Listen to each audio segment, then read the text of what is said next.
Carl Jung taught us that we pretty much have exactly the same relationship with all men and all women based on the lens that we saw our mother and fathers from. So if we had challenging relationships with our moms and dads, we project that subconscious sort of projection of what we haven't forgiven our parents for onto males and females.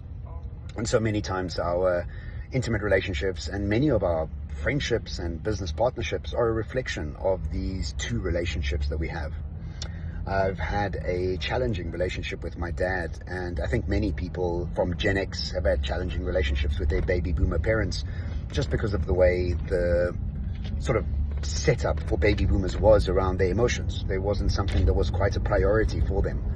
And for the longest time, while I had a challenging relationship with my father, all the men around me were a representation of what I thought my dad was, which I hadn't forgiven him for. In other words, he was a bully, and he was aggressive, and he wasn't patient, and he was narcissistic in many ways. And this was really my perception of it. And it doesn't mean any of it was true.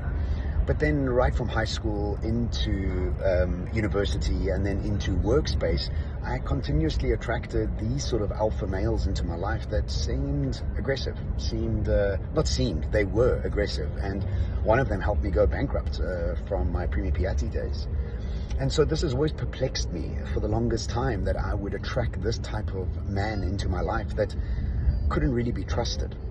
And then 3 years ago, my father and I amended our relationship, and things changed. I've done a lot of work around it, and it was time for me to let go of that responsibility that I had put onto him of what I thought he should have been, realizing that he's just another human being going through what I'm going through and whatever else he's going through.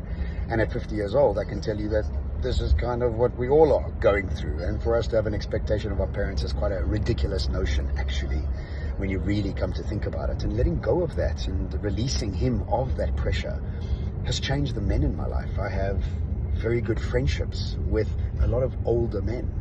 And it's an incredible thing, because I've always lacked that sort of mentorship space where I've had somebody mentoring me. But I've just spent a couple of days in Switzerland with a guy who's 65 years old and a friend, a really good somebody that I can look up to, and somebody who also wants to be more and more adaptable, utilizing my type of thinking for that. And when I was at Zach Bush, I became friends with Matt, who's 75 years old. And so an incredible shift in perspective around our parental responsibilities and relationships changes our friendship circle around us in the most dramatic way. Either way, ciao from Switzerland.